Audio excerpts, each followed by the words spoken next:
Welcome back to Laughter in the Law, where we talk about the law with a lighthearted twist.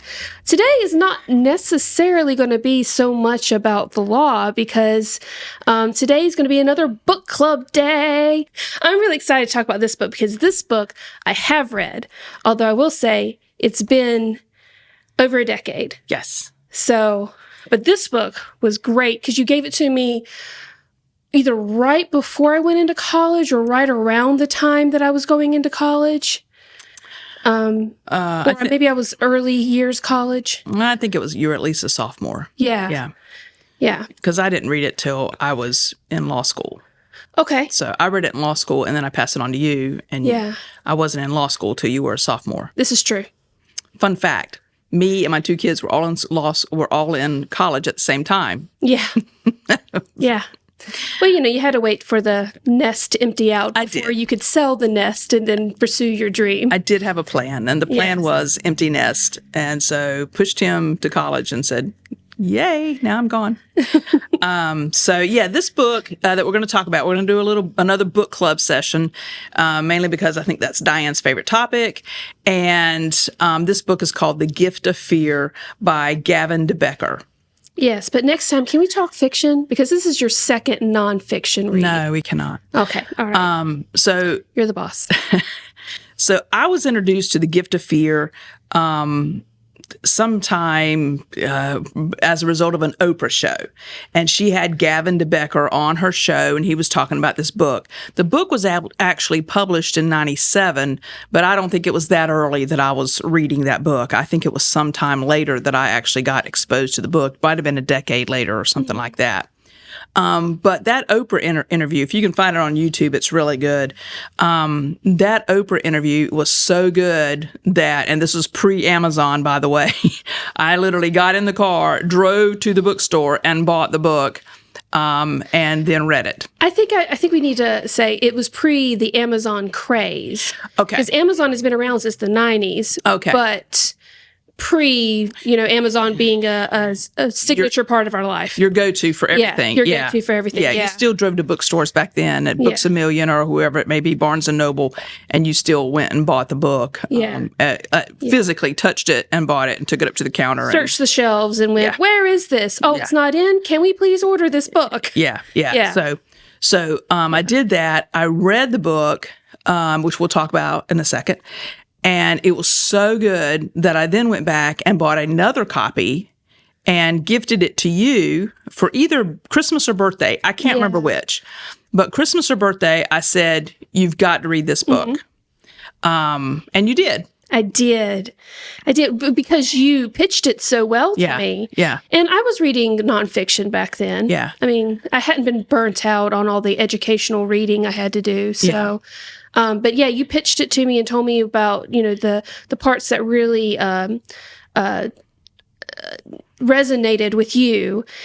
And then that made me just so interested in reading it for myself, and especially with me being somewhat alone. Yeah. On my own college journey. Yeah. I found it very useful for me. Yeah. It's the kind of book that just kind of shifts your paradigm about the way that about realization, actually. It just shifts your paradigm. It's just a new thought process about your gut and about your head and about how your body tells you. It's not fight or flight, like I'm being chased by a lion, but it's something is off. Yeah. There's this gut instinct. Something is off, and my body is trying to tell me, and I'm not listening, or I need to listen. Yeah. Yeah. And being able to trust that, learn how to decipher that from worry, which we'll talk about later. Yeah. And being able to trust that feeling and trust yourself with that. Yeah. I did write down a couple of quotes, and one of the quotes I went back and looked at some of the book reviews of this book. One of the quotes that the Boston Globe had was that this is a how-to book that reads like a thriller. And I totally agree. I agree too. If you like thrillers, you'll still love this book. Yeah. But it's also a how-to book about your gut instincts, the gift that he calls it, the gift of fear. And maybe sometimes that turns people off. Mm-hmm. But a good subtitle subtitle would be The Gift of the Gut Instinct. Yes. And the gift of prediction and the gift of trusting your head telling you long before your body knows it, long before your eyes can see it, there's something amiss or awry, or there possibly could be some danger. Yeah. And be aware to protect yourself. It's a protection book. It's a self-help protection book. There's nothing rosy about it or silver lining about it. It's all about how to be on guard. Yeah. Yeah. And I also, whenever I was reading some of those updates, I read, and I don't know this for a fact, but I read that there has been an updated version to kind of go, I mean, because it was written in 97, that's almost 30 years ago. And so I understand there's some type of updated version. I don't know if there is or not, or an updated publication. But even the original is still very effective. Yeah. And let's put this also in perspective. Whenever it came out, this was pre some pretty catastrophic things that have happened since then. Yeah. Like you said, it was pre-Columbine. Right. You know, that was one of the, I mean, that was just shook us. Yeah. That whole Columbine massacre. Yeah. And so it was pre that. It was pre some of these mall shootings, a lot of these workplace shootings, like that horrible one in California. Yeah. It was just pre all those events where you just kind of wonder if people in those events would have had some type of how-to book, how to trust their instincts, if they would have said, I think I'm going to listen to my body and listen to my head, even though I don't know what the danger is right now. I'm feeling there's a danger, and I'm going to listen to my gut. Yeah. And I want you to, that brings me to the point that once I gave you the book, and then you had an experience that I really want you to share, because it gave me chills whenever you shared it with me over a dozen years ago. Yeah. And I'd love for you to share what you experienced after you read the book of fear, The Gift of Fear, and then what you and your best friend or your roommate experienced. Yeah. So in college, there was this movie theater that was near our campus that was called the Dollar Movie Theater. So obviously discounted movies that had been out, had left the theaters, and now was at the Dollar Movie Theater. And so every college student goes there, you know, and it's always packed with college students enjoying discounted movies. So there was one night where me and my roommate, who's also still a lifelong best friend of mine, her name is Jen. Jen and I walked into the theater, and it was desolate. And the guy behind the counter said, our heat is off. And so it's really cold in the theater. So you're happy to stay and watch a movie, but just know there's no heat. Well, she and I looked at each other and we were like, we're fine. We came in here with coats. We're fine. So we buy our $1.50, because technically dollar movie theater, but really it was like $1.50, $1.75. We pay for our super cheap tickets. We go into the movie theater, and there's no one in there. And so we choose, at first we're like, yes, there's no one here yet. So we'll just choose our perfect seats. So we, pick out the perfect seats, middle, and we're sitting down, and I don't even think any previews were playing. And it just seemed really odd. And the longer we sat there, the more we felt unease. And there really was no evidence of anything being wrong. I mean, it was cold because he had told us the heat was off, but there were just things that were off. And the more we sat there, the more we just felt like we were in danger, or that something bad could happen. And, once the movie starts, if it would start, we'd then be distracted, or we wouldn't even be able to enjoy the movie because we'd be so at unease. And so at some point, I looked over at her and I said, I'm not feeling this. I'm not feeling this. And she said, I'm not either. I said, you want to leave? Yeah, let's leave. And we both just walk out of the theater. Just bolted. Yeah. Not like literal bolts, like the cartoons with a little puff of cloud behind you. Yeah. But we did hastily make our exit. And as we were leaving, nobody was around. And again, nothing bad happen to us, and I can't say that something bad was ever going to happen. I did check the newspapers and like social media the next day to be like, was there a fire? Yeah. Was there a shooting? There was just something. I mean, we still to this day can't put our fingers on it. It was so off that you actually checked the papers the next day. Yeah. That's just how off it was. Yeah. That's what your gut was telling you. And I mean, you don't have to, nothing bad has to happen. You actually could have avoided the bad thing happening. Yeah, I could have avoided being in the papers or social media the next day. Yeah. And to this day, I can't say whether something would have or not, but I just know that I trusted my gut. Yeah. I trusted my gut. My friend also trusted hers, and we walked out, and we're still here today. Yeah. Yeah. So the cool thing about this book is that it focuses on this gift of fear, this gut instinct, but he does a great job of differentiating between manufactured fear and real fear. Mm-hmm. And I like that because so many times we have clients come into the office who have this manufactured fear, or they are constantly fearful and dreadful and negative, and you can just see that's just part of their personality. And whenever something bad happens to you, whether you're a positive person or not, you're going to see the glass half empty versus half full. But some people see that all the time. I mean, they see themselves as perpetually powerless. Yeah. Or a perpetual worrier about this bad thing's going to, what are we going to do if they take my car? What are we going to do if I lose my job? I'm like, well, you haven't lost your job. So let's not perpetuate that because that's manufactured. Yeah. That's worry, and we can't fix worry, but we can fix the facts, and we can fix the factual situation.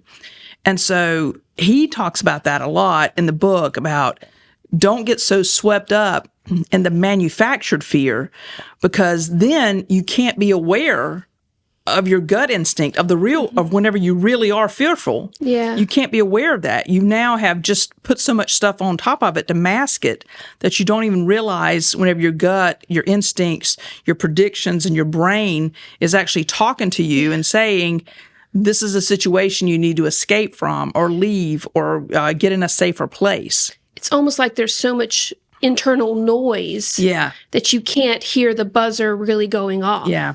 Yeah. And so, sometimes that's my hardest job, is to help people. I can't sit here, and I do. I sit here and listen to it in the consultation, but I have to separate the fear and the worry that are manufactured from what is actually factual, and let us fix this factual stuff first. Because this fear and worry of the manufactured stuff may not even materialize. True.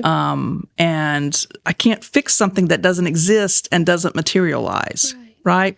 And it's really I like watching you sometimes with the clients, because you toe this balance of showing empathy and concern, but also trying to veer their focus towards logistical and factual elements, so that you can be productive moving forward with their case. Right. And so then in chapter 2, I thought chapter 2 was a great chapter, and I got a quote from it I actually want to talk to you about in a minute. But in chapter 2, he talks about how we use that worry to override our intuition and the intuition messages. And like you just said, it's just sometimes we're so distracted by that, we can't hear it. We are dismissing our gut feelings, and we're dismissing something as coincidence, and when in fact it is something that we need to process. And so he talks about this in chapter 2, and this is the quote from chapter 2. He says, "The human brain is never more efficient or invested than when its host is at risk. Wow. Then intuition is catapulted to another level entirely, a height at which it can accurately be called graceful and even miraculous. Intuition is the journey from A to Z without stopping at any other letter along the way. It is, I love this line, it is knowing without knowing why." Like my experience. Knowing without knowing why. Like the theater experience. You knew something was off. Yeah. But you didn't know why. You didn't wait to know why. You said, let's get out of here. Yeah. Yeah.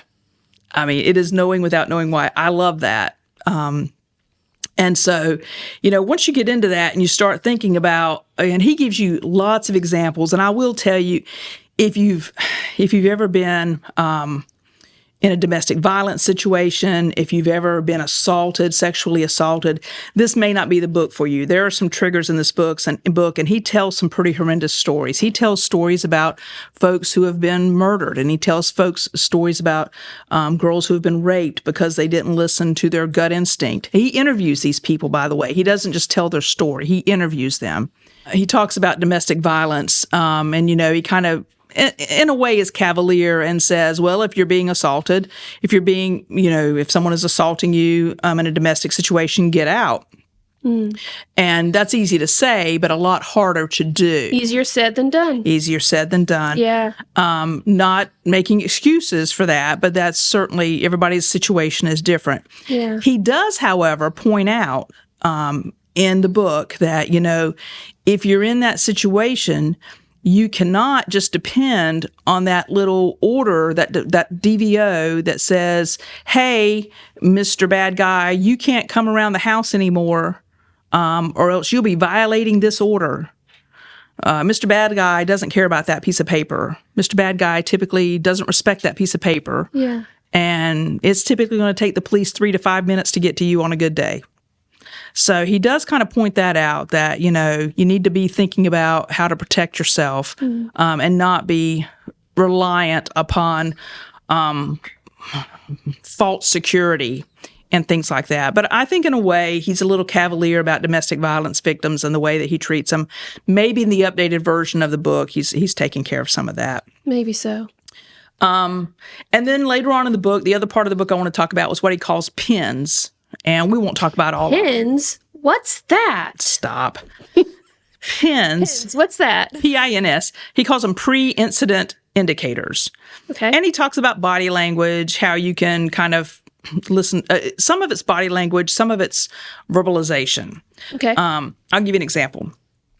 Anytime somebody makes you a promise that you're not expecting them to make you a promise, then whatever they're promising you that they're not going to do, they will do. For instance, I promise I won't hurt you.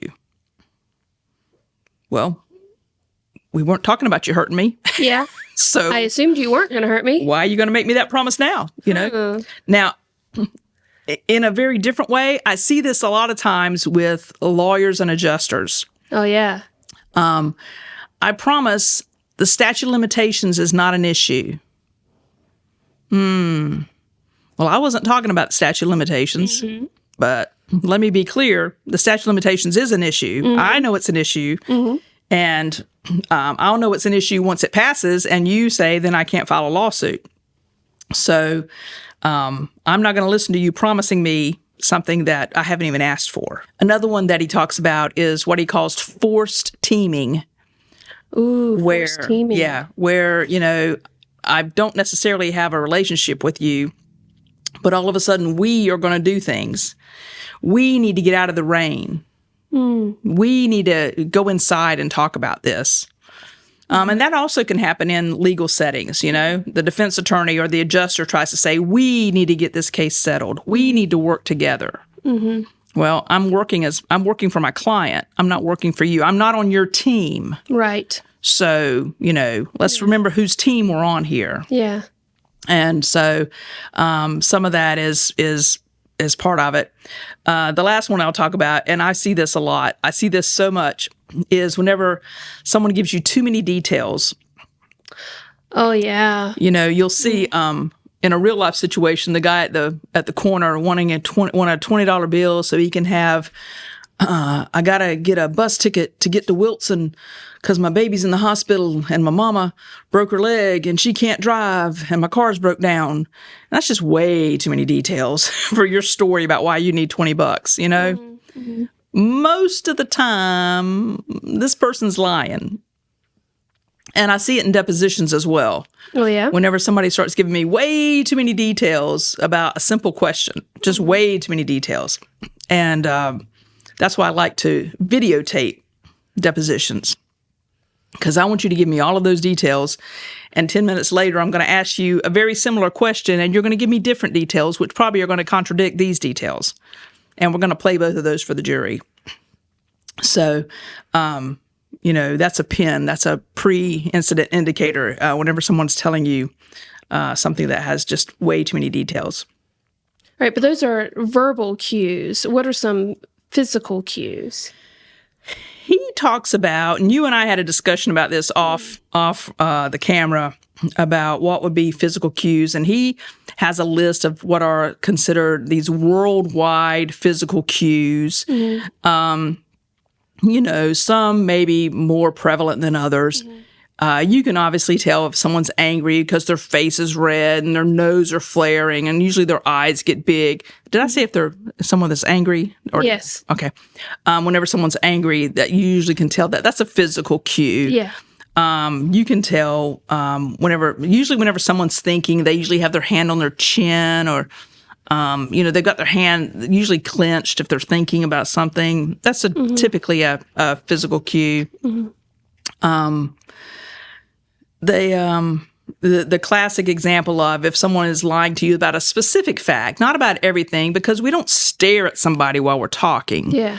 But if we're lying about a particular fact, like there was a green arrow, then I might say I was turning left and I had a green arrow, or I had a green arrow, and I may just look away for that split second. Yeah. Avoiding eye contact on the point that they're lying about.